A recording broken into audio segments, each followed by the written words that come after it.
ಚನ್ನಮಲ್ಲಿಕಾರ್ಜುನ, ನಾನಿದ್ದು ಫಲವೇನು ನಿಮ್ಮ ಜ್ಞಾನವಿಲ್ಲದ ನಕ್ಕ. ಇದು ಯಾವುದು ಕೂಡ ನಮ್ದಲ್ಲ, ಇದು ನಿಂದು, ಭಗವಂತನದು. ನೀನು ಕೊಟ್ಟಿರ್ತಕ್ಕಂಥ ಭಿಕ್ಷೆ ಅಂತಕ್ಕಂಥದ್ದು. ನಾವೆಲ್ಲರ ದೇವಸ್ಥಾನಕ್ಕೆ ಹೋಗೋ ಮುಂದೋ ಅಥವಾ ಎಲ್ಲೋ ಯಾರಿಗೋ ಕೇಳಾಕತ್ತಾರಂತ ತಿಳ್ಕೊಂಡು ಭಿಕ್ಷೆ ಕೊಡ್ತೀವಲ್ಲ, ನಾವು ಕೊಡ್ತಿರಿಲ್ರಿ? ನೀವು ಭಿಕ್ಷೆ ಕೊಡ್ತಿರಲಿಲ್ಲ? 5 ರೂಪಾಯಿನೋ 10 ರೂಪಾಯಿನೋ ಅಥವಾ ದೇವಸ್ಥಾನದವ್ರ ಮುಂದೆ ಕೂತಿರ್ತಕ್ಕಂಥ ಸಂದರ್ಭದಲ್ಲಿ ಅವ್ರು ಅಂತಿರ್ತಾರ, ನೀವು 20 ರೂಪಾಯಿನೋ 30 ರೂಪಾಯಿನೋ ಹಾಕಿದ್ರಿ ಅಂದ್ರೆ ನೀ ಎಟ್ಟ ಸಾವುಕಾರಾಗೋ, ನೀ ಇಲ್ಲಿ ಹಾಕಿದೆ, ನಾವು ಭಿಕ್ಷುಕರು ನಾವು ಇಲ್ಲಿ ಕುಂತೀವಿ, ನೀನೊಬ್ಬ ದೊಡ್ಡ ಭಿಕ್ಷುಕ ಒಳಗೆ ಹೋಗಿ ನೀನು ಅಲ್ಲಿ ಹೋಗವನು ಏನು ಕೇಳ್ತಿ? ನೀ ಏನು ಕೇಳ್ತೇಪ್ಪ ದೇವಸ್ಥಾನಕ್ಕೆ ಹೋಗಿ? ನೀನು ಭಿಕ್ಷೆನ ಬೇಡೋದಲ್ಲ, ಭಗವಂತನ ಹತ್ರ ಭಿಕ್ಷೆನ ಬೇಡೋದು. ಇದು ಎಲ್ಲವೂ ಕೂಡ ಭಗವಂತ ಕೊಟ್ಟಿರ್ತಕ್ಕಂಥದ್ದು, ಯಾವುದೂ ಕೂಡ ನಮ್ಮದಲ್ಲ. ನಮ್ಮ ಬದುಕು ಕೂಡ ಭಗವಂತ ಕೊಟ್ಟಿರೋದು. ಇದು ಅವನಿಗೆ ಸಾರ್ಥಕತೆ, ನಾವಿದ್ದು ಸಾರ್ಥಕತೆ ಆಗಬೇಕಾಗಿದ್ದು, ಅವನ ಹತ್ರ ಹೋಗಬೇಕಾಗಿದ್ದು ಅವಂದು ಅಂತಕ್ಕಂಥದ್ದು ನೆನಪು ನಮಗಿರಬೇಕು ಅನ್ನೋದನ್ನು ನೆರಳಿಲ್ಲದ ನಕ್ಕ. ಧನವಿದ್ದು ಫಲವೇನು ದಯವಿಲ್ಲದ ನಕ್ಕ. ಧನವಿದ್ದು ಫಲವೇನು ದಯವಿಲ್ಲದ ನಕ್ಕ. ನನ್ನ ಹತ್ರ ಸಂಪತ್ತೈತಿ ಅಂತಂದರೆ ಅದು ಉಪಕಾರಕ್ಕಾಗಬೇಕು, ಒಳ್ಳೆ ಕೆಲಸಕ್ಕಾಗಬೇಕು. ಪಾಪಿಯ ಧನ ಪ್ರಾಯಾಸ್ಯತೆ ಕಲ್ಲದೆ ಸತ್ಪಾತ್ರಕ್ಕೆ ಸಲ್ಲುವುದೇನಯ್ಯ. ಎಷ್ಟು ಅದ್ಭುತವಾಗಿರ್ತಕ್ಕಂಥ ಮಾತು. ಉತ್ತಮವಾಗಿರ್ತಕ್ಕಂಥದ್ದಿಂದ ಗಳಿಕೆ ಆಗಿತ್ತು ಅಂತಂದರೆ ಒಳ್ಳೆಯದಕ್ಕೆ ಬಳಸು ಅದನ್ನು. ದುಡ್ಡು ಗಳಿಸೋದಕ್ಕೋಸ್ಕರ ಏನೇನೋ ಮಾಡಕ್ಕೆ ಹೋಗಬೇಡ. ದುಡ್ಡು ಯಾವುದೂ ಕೂಡ ಶಾಶ್ವತವಾಗಿರ್ತಕ್ಕಂಥದ್ದಲ್ಲ. ನಿನ್ನ ಹತ್ರ 50,000 ರೂಪಾಯಿ ಇದೆನೋ, 1 ಲಕ್ಷ ರೂಪಾಯಿ ಇದೆನೋ, ಬೇಡ 5,000 ರೂಪಾಯಿ ಐತೆ ಅಂದ್ರೆ 10 ದಿವಸ ನಿಮ್ಮ ಹತ್ರ ಇಟ್ಕೊಳ್ರಿ, ನೋಡೋಣ ಹೌದು ಅಂತೀನಿ. ಅದು ಇರೋದಿಲ್ಲ ನಿಮ್ಮ ಹತ್ರ, ಅದು ಇರೋದಿಲ್ಲ. ಅದು ಹೋಗ್ತಾ ಇರ್ತದೆ. ಅದನ್ನು ಯಾವಾಗಲೂ ಕೂಡ ಶಾಶ್ವತವಾಗಿ ಇಟ್ಕೊಳ್ಳೋಕ್ಕಾಗಂಗಿಲ್ಲ. ಕೊಟ್ಟಿದ್ದು ತನಗೆ, ಬಚ್ಚಿಟ್ಟಿದ್ದು ಪರರಿಗೆ, ಕೊಟ್ಟಿದ್ದು ಕೆಟ್ಟಿತನ ಬೇಡ, ಮುಂದೆ ಕಟ್ಟಿಟ್ಟ ಬುದ್ಧಿ ಸರ್ವಜ್ಞ ಅಂತ ಸರ್ವಜ್ಞ ಹೇಳುವ ಹಾಗೆ ನಿನ್ನ ಹತ್ರ ಏನು ಧನ ಇದೆ ಅದು ಪರೋಪಕಾರಕ್ಕೋಸ್ಕರವಾಗಿ ಆಗಬೇಕು. ಧನವಿದ್ದು ಫಲವೇನು ದಯವಿಲ್ಲದ ನಕ್ಕ. ಯಾರಿಗೆ ತೊಂದರೆ ಇದೆ, ಯಾರಿಗೆ ನೀನು ಉಪಕಾರ ಮಾಡ್ಬೇಕನ್ಸುತ್ತೆ, ಮನಸ್ಪೂರ್ವಕವಾಗಿ ಕೊಟ್ಟು ಬಿಡು. ಕೊಡಬೇಕಾದಾಗ ಯೋಚನೆ ಮಾಡಬೇಡ್ರಿ. ಕೆಟ್ಟ ಕೆಲಸ ಮಾಡುವ ಹೊತ್ನಾಗ ಯೋಚನೆ ಮಾಡ್ರಿ. ಒಳ್ಳೆ ಕೆಲಸ ಮಾಡಬೇಕಾದ್ರೆ ಯೋಚನೆ ಮಾಡಕ್ಕೆ ಹೋಗಬೇಡ್ರಿ. ಇಲ್ಲಿ ಇಷ್ಟು ದೊಡ್ಡ ವೈಭವ ರೀತಿಯಾಗಿರ್ತಕ್ಕಂಥದ್ದು ಶ್ರಾವಣ ಮಾಸದಲ್ಲಿ ಕಾರ್ಯಕ್ರಮ ಮಾಡ್ತೀರಿ. ಅದ್ಭುತವಾಗಿರ್ತಕ್ಕಂಥ ರೀತಿಯಲ್ಲಿ ಮಲ್ಲಿಕಾರ್ಜುನನ ಗುಡಿಯನ್ನು ಕಟ್ಟಿದ್ದೀರಿ. ಯಥೇಚ್ಛವಾಗಿ ನೀವು ದಾನವನ್ನಾಗಿ ಕೊಟ್ಟಿದ್ದೀರಿ. ಯಾರು 50,000 ಕೊಟ್ಟಿದ್ದೀರಿ, ಯಾರು 1,00,000 ಕೊಟ್ಟಿದ್ದೀರಿ, 25,000 ಕೊಟ್ಟಿದ್ದೀರಿ, 10,000 ರೂಪಾಯಿ ಕೊಟ್ಟಿದ್ದೀರಿ. ನೀವು ಗಳಿಸಿರ್ತಕ್ಕಂಥ ಧನ ಅದು ಪರೋಪಕ್ಕೋಸ್ಕರವಾಗಿ ಮುಟ್ಟಬೇಕಾಗಿರ್ತಕ್ಕಂಥದ್ದು. ಸಾಧ್ಯವಿಲ್ವೋ? ನಿಮಗೆ ಎಷ್ಟು ಸಾಧ್ಯನೋ 5 ರೂಪಾಯಿ ಆಗಲಿ 10 ರೂಪಾಯಿ ಆಗಲಿ. ಯಾಕೆ ಇವನ್ನೆಲ್ಲ ಹೇಳಕ್ಕೆ ಏನಾಗ್ಬಿಟ್ಟಂದ್ರೆ ಅಜ್ಜಾರ ಕಡೆಗೆ ಅದನ್ನ ಹೇಳಾರ್ತಡೆ ಅಂತ ಅದನ್ನ ಕೊಟ್ಕೋತ ಕೂತ್ರಿ ಅಂತ ಕಾರ್ಯಕ್ರಮಗಳು ಆಗೋದೇ ಹಂಗೆ. ಅಜ್ಜಾರ 5 ರೂಪಾಯಿ ಹೇಳ್ಯಾರ 10 ರೂಪಾಯಿ ಹೇಳ್ಯಾರ ತಡಿ ಅಂಥೇಳಿ ಮತ್ತು ಕಮಿಟಿಯವರೆಲ್ಲ ನಮ್ಮನ್ನು ಬೈಕೋತ ಕುಂದ್ರಬಾರ್ದು. ಅವರು ನಿನಗೆಷ್ಟು ಶಕ್ತಿ ಆಗತ್ತೆ ಅಷ್ಟು ಕೊಡು. ಒಳ್ಳೆ ಕೆಲಸಕ್ಕೆ ಕೊಡು. ಇದನ್ನು ಬಿಟ್ಟು ನಿನ್ನ ಧನ ಹೋಗಿ ಇಸ್ಪೇಟ್ ಆಡೋಕ್ಕೆ, ಕುಡಿಯೋದಕ್ಕೆ, ಅಥವಾ ಪಾನ್ ತಿನ್ನಕ್ಕೆ, ಗುಟ್ಕಾ ತಿನ್ನಕ್ಕೆ, ಅದಕ್ಕೆ ಹಾಳು ಮಾಡಕ್ಕೆ ಹೋಗ್ಬೇಡ. ಧನವಿದ್ದು ಫಲವೇನು ದಯವಿಲ್ಲದ ನಕ್ಕ. ಇಲ್ಲಿ ನೀವು 10 ರೂಪಾಯಿ ಕೊಟ್ರಿ ಅಂತಂದ್ರೆ ಇಡೀ 10,000 ಜನಗಳಿಗೆ ಅದರ ಉಪಯೋಗ ಬರ್ತದೆ. ಹೌದಲ್ಲ? ನೀವು ಇಲ್ಲಿ 100 ರೂಪಾಯಿ ಕೊಟ್ರಿ ಅಂದ್ರೆ ಇಷ್ಟು 1000 ಜನಗಳಿಗೆ ಪ್ರಸಾದ ಆಗ್ತದೆ. ಇಲ್ಲಿ 1,00,000 ರೂಪಾಯಿ ಕೊಟ್ರಿ ಅಂತಂದ್ರೆ ಇಷ್ಟು 1000 ಜನ. ಇವ್ರು ಒಬ್ಬೊಬ್ಬರಿಗೆ ನೀವು 100 ರೂಪಾಯಿ ಕೊಡೋಕ್ಕಾಗಂಗಿಲ್ಲ, 1,000 ರೂಪಾಯಿ ಕೊಡೋಕ್ಕಾಗಂಗಿಲ್ಲ. ನಿಮ್ಮ ಕೈಯಾಗ ಎಷ್ಟು ಇದೆ?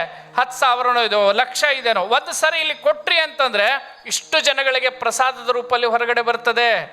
ನಿಮ್ಮ ಧನ ಇಂಥ ದಯಾರೂಪಕವಾಗಿರ್ತಕ್ಕಂಥದ್ದು, ದಾಸೋಹಕ್ಕೋಸ್ಕರವಾಗಿ, ಪರೋಪಕಾರಕ್ಕೋಸ್ಕರವಾಗಿ ನಿಮ್ಮ ಧನ ಖರ್ಚಾಗಬೇಕು. ಅದು ನಿಜವಾಗಿರ್ತಕ್ಕಂಥದ್ದು. ಅದನ್ನು ಭಗವಂತ ಕೊಟ್ಟಿದ್ದಾನೆ.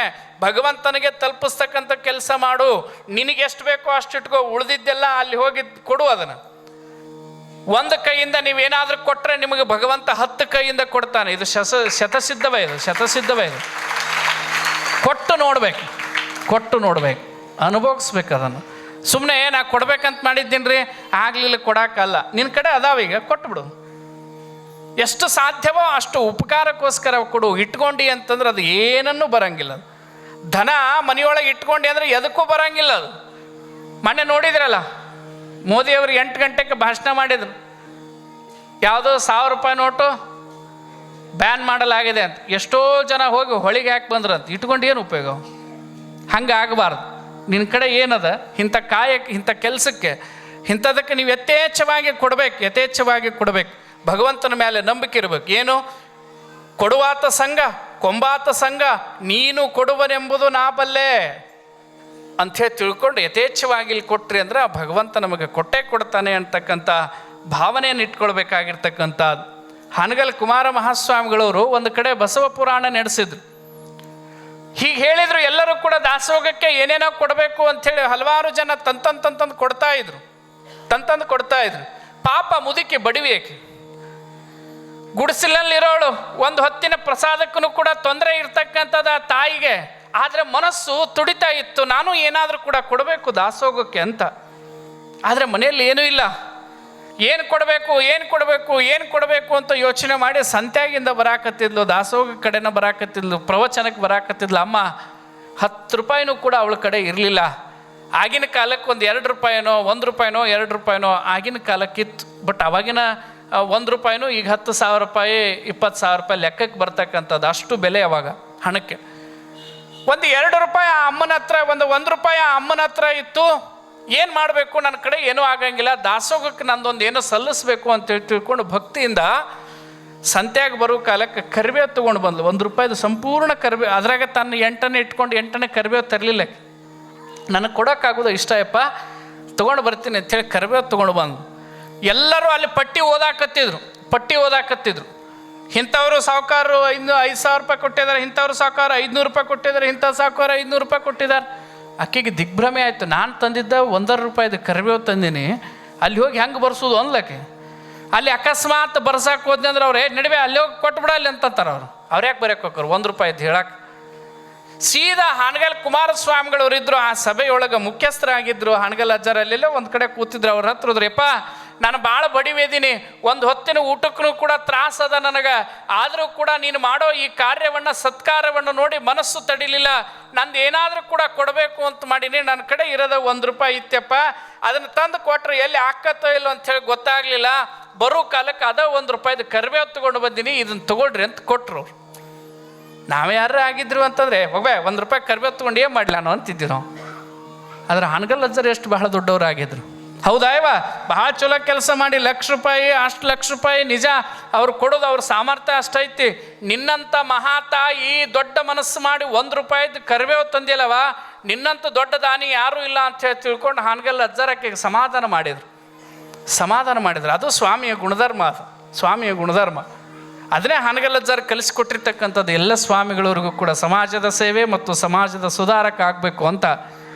ನಾವು ಬರೀ ರೊಕ್ಕಕ್ಕೆ ಬೆಲೆ ಅಲ್ಲ, ಆ ತಾಯಿಯ ಭಾವನೆಗೆ ಬೆಲೆ ಕೊಡ್ತಕ್ಕಂಥ ಹಾನಗಲ್ ಅಜ್ಜರ ಆ ಕರಿಬೇವನ್ನು ತಗೊಂಡು ಅಡುಗೆ ಮಾಡುವಲ್ಲಿ ಹೋದರು. ಹೋಗಿ ಆ ಸಾಂಬಾರು ಕೆಲಸ ನಡೆದಿತ್ತು, ಕುದಿಯಾಕತ್ತಿತ್ತು. ಸಾಂಬಾರು ಆಯ್ತನ್ರಪ್ಪ, ಸಾಂಬಾರು ಇನ್ನೂ ಸ್ವಲ್ಪ ಏನಿಲ್ಲರಪ್ಪ, ಸ್ವಲ್ಪ ಏನೋ ಹಾಕ್ಬೇಕಾಗೈತಿ ಅಂತ ಅವ್ರು ಅಂದರು. ಏನೋ ಹಾಕಕ್ಕೆ ಹೋಗ್ಬೇಡ್ರಿ, ಒಬ್ಬ ಅಜ್ಜಿ ಇಷ್ಟ ಅಲ್ಲ ಹೇಳೋದ್ರಾಗ ಭಾಳ ವ್ಯತ್ಯಾಸ ಐತಿ ಕನ್ನಡದೊಳಗೆ. ಇಷ್ಟ ತಂದು ಕೊಟ್ಟಾಳಿಲ್ಲ, ಇಷ್ಟೋಕೊಂದ ಕರಿಬೇವು ತಂದು ಕೊಟ್ಟಾಳ, ಎಲ್ಲ ಸಾರಿಗೆ ಹಾಕ್ರಿ ಇದನ್ನ ಅಂದರು. ಅದ ಬೇಕಾಗಿತ್ತಪ್ಪ ಅಂದ್ರೆ ಅವರು, ಅದ ಬೇಕಾಗಿತ್ತು, ಕರಿಬೇವು ಬಂದಿರಲಿಲ್ಲ. ಇವತ್ತು ಕಾಯಿಪಲ್ಲೆ ತರಕ್ಕೆ ಹೋದಾಗ ಕರಿಬೇವು ಬಂದಿರಲಿಲ್ಲ, ಕರಿಬೇವು ಬೇಕಾಗಿತ್ತು, ತಂದು ಕೊಟ್ಟಿರ್ಲಪ್ಪ ಅಂತ ಹೇಳಿ ತಿಳ್ಕೊಂಡು ಅಜ್ಜರ ಕೈಯಿಂದ ಎಲ್ಲ ತೊಗೊಂಡು ಅಡುಗೆ ಮಾಡೋರು ಎಲ್ಲರೂ ಕರಿಬೇವು ಕೊತ್ತಂಬರಿ ತಂದಿದ್ಲು. ಅದನ್ನು ಸಾರಿನ ಮೇಲೆ ಹಾಕಿದ್ರು.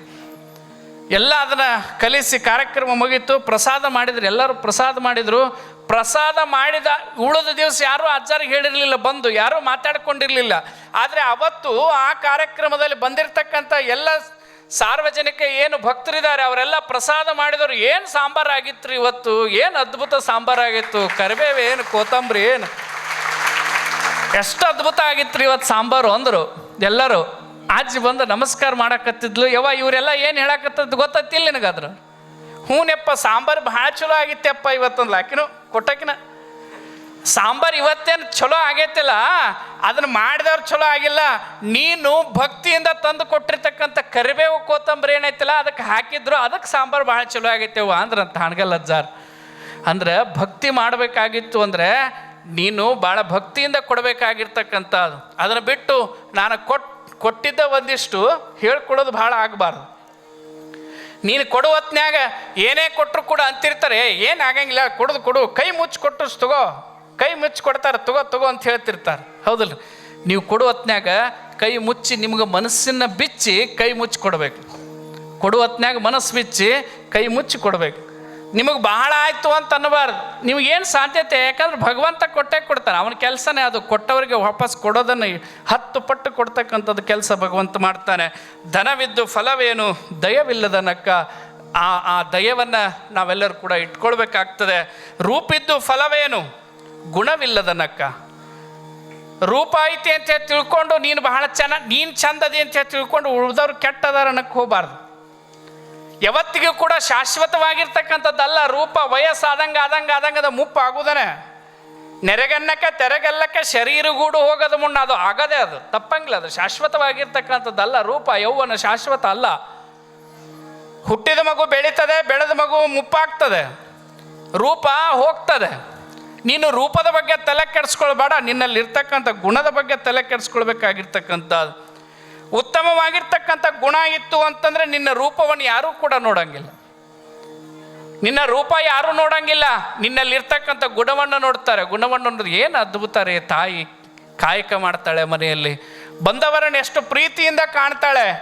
ಆ ಮನೆಗೆ ಒಡತಿಯಾಗಿ ಬಂದಿರತಕ್ಕಂಥ ಹೆಣ್ಮಗಳು ಎಷ್ಟು ಅದ್ಭುತವಾಗಿ ಲಕ್ಷ್ಮಿ ಇದ್ದಂಗೆ ಅದಾಳ್ರಪ್ಪ. ಹೋಗೋಣ ಎಲ್ಲರನ್ನು ಮಾತಾಡಿಸ್ತಾಳೆ, ಪ್ರೀತಿಯಿಂದ ಮಾತಾಡಿಸ್ತಾಳೆ, ಗೌರವದಿಂದ ಕಾಣ್ತಾಳೆ. ಗುಣವಂತಿಯಾಗಿ ಬಾಳು ಅಂತಕ್ಕಂಥದ್ದು ರೀತಿಯಲ್ಲಿ ನೀನು ಗುಣವಂತಿ ಆಗಬೇಕು. ರೂಪವಂತಿ ಆಗೋದು ಬಹಳ ಮುಖ್ಯ ಅಲ್ಲ. ನೀನು ಬಂದು ಒಂದು 10 ವರ್ಷಕ್ಕೆ ನಿನ್ನ ರೂಪ ಬದಲಿ ಆಗತ್ತೆ. ಆದರೆ ನಿನ್ನಲ್ಲಿರ್ತಕ್ಕಂಥ ಗುಣ ಅದು ಜನರನ್ನು, ಆ ಮನೆತನವನ್ನು ಇನ್ನಷ್ಟು ಎತ್ತರ ಮಟ್ಟಕ್ಕೆ ಬೆಳೆಸ್ತದೆ. ಆದರೆ ನಾವೇನಂದ್ರೆ ನಮ್ಮ ರೂಪದ ಬಗ್ಗೆ ತಲೆ ಕೆಡಿಸ್ಕೋತೀವಿ. ಪೌಡ್ರ್ ಹಚ್ಕೊಂಡೆ, ಸ್ನೋ ಹಚ್ಕೊಂಡೆ, ಅಟ್ಟಾಗಿ ತಲೆ ನಮ್ಮದು ಅಂದ್ರೆ ನಮ್ಮ ರೂಪ ಅದ್ರಾಗೈತೆ ಅಂತ ನಾವು ತಿಳ್ಕೊಂಡಿವಿ. ಅದ್ರಾಗಿಲ್ಲವ, ನಿಮ್ಮ ರೂಪ ಅದ್ರಾಗಿಲ್ಲ. ಗಂಡ್ಮಕ್ಳಾತು ಹೆಣ್ಮಕ್ಳಾತು, ಬರೀ ಹೆಣ್ಮಕ್ಳಿಗೆ ಅಟ್ಟ ಹೇಳಿರಿ ಅಂದಿರಿ. ಮತ್ತು ಯಾರಿಗೂ ಕೂಡ ಈಗ ಅವರು ಭರ್ಜರಿ ಮಾಡಕತ್ತಾರೆ. ಗಂಡ್ಮಕ್ಳು ಹಚ್ಕೊಳ್ಳೋದು ಪಚ್ಕೊಳ್ಳೋದು ನೋಡ್ಬೇಕು ಅವರು. ಯಪ್ಪ ಮೊನ್ನೆ ಒಂದಿಬ್ಬರು ಯಾರೋ ಹುಡುಗರು ನೋಡಿದೆ, ಬಹುಶಃ ಇಲ್ಲಿ ಯಾರೂ ಇಲ್ಲ. ಅದು ಭಾಳ ಪುಣ್ಯ ನನಗೆ. ಅದನ್ನು ನೋಡಿ ಹೇಳಿದೆ, ಸ್ಟೈಲ್ ಅಂತಾರೆ ಅದೇನೋ. ಇಲ್ಲೇನೋ ಹಿಂಗೆ ಕೊರ್ಕೊಂಡಿರ್ತಾರೆ, ಆ ಕಡೆ ಪಾಪ ಈ ಕಡೆ ಇಲ್ಲ, ಹಿಂಗೇನೋ ಕೊರ್ಕೊಂಡಿರ್ತಾರೆ, ಇಲ್ಲಿ ಕೊರ್ಕೊಂಡಿರ್ತಾರೆ.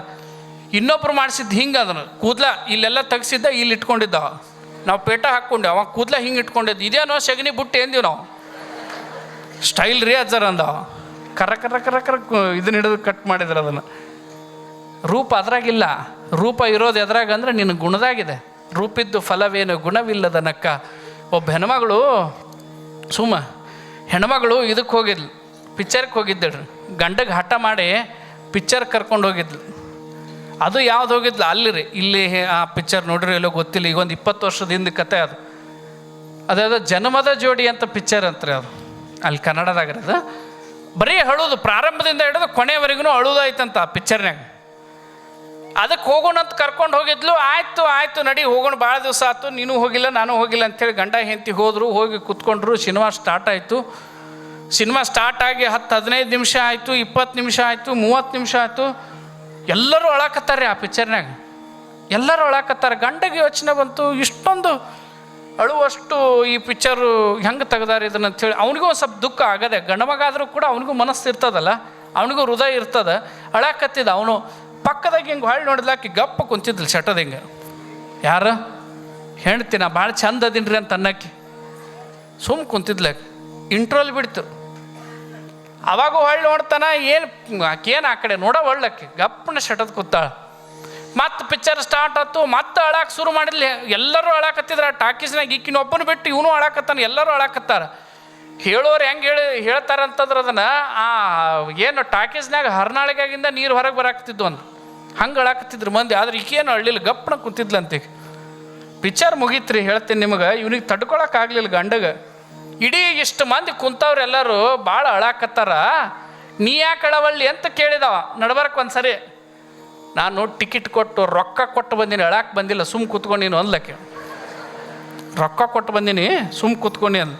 ಸಿನಿಮಾ ಮುಗಿದಿಂದ ಹೊಳ್ಳಿ ಕುಂತ ಕೇಳೇ ಬಿಟ್ಟವ, ನೀ ಯಾಕೆ ಅಳ್ಳಿಲ್ಲ, ಇಷ್ಟು ಜನ ಹತ್ರ ಯಾಕೆ ಅಳ್ಳಿಲ್ಲ ಅಂದ್ರೆ, ನಾ ಯಾಕೆ ಅಳ್ಳಿಲ್ಲ ಅಂದ್ರೆ ನನಗೂ ದುಃಖ ಭಾಳ ಬಂದಿತ್ತು ರೀ, ಅಳಬೇಕು ಅಂತ ಮಾಡಿದ್ದೀನಿ ರೀ ನಾನು. ನಾ ಯಾಕೆ ಅಳ್ಳಿಲ್ಲ ಅಂದ್ರೆ ಮೇಕಪ್ ಹಾಕ್ಕೊಂಡು ಬಂದಿದ್ದೀನಿ ರೀ, ಎಲ್ಲಿ ಕಣ್ಣೀರಿಗೆ ಅಳತೈತಿ ಅಂಥೇಳಿ ಅಳ್ಳಿಲ್ಲ ನಾನು, ಅಳಗ್ತೈತಿ ಅಂಥೇಳಿ ಅಳ್ಳಿಲ್ಲ ನಾನು ಅಂದ್ಲಂತ. ನಾವು ಅದ್ರ ಬಗ್ಗೆ ಚಿಂತೆ ಮಾಡ್ತೀವಿ ಅಷ್ಟೇ. ಆ ರೂಪ ಬಹಳ ಮುಖ್ಯವಾಗಿರ್ತಕ್ಕಂಥದ್ದಲ್ಲ, ನಿನ್ನ ಗುಣ ಬಹಳ ಮುಖ್ಯವಾಗಿರ್ತಕ್ಕಂಥದ್ದು. ರೂಪಿದ್ದು ಫಲವೇನು ಗುಣವಿಲ್ಲದ ನಕ್ಕ, ಹಸುವಿದ್ದು ಫಲವೇನು ಹಯನವಿಲ್ಲದ ನಕ್ಕ.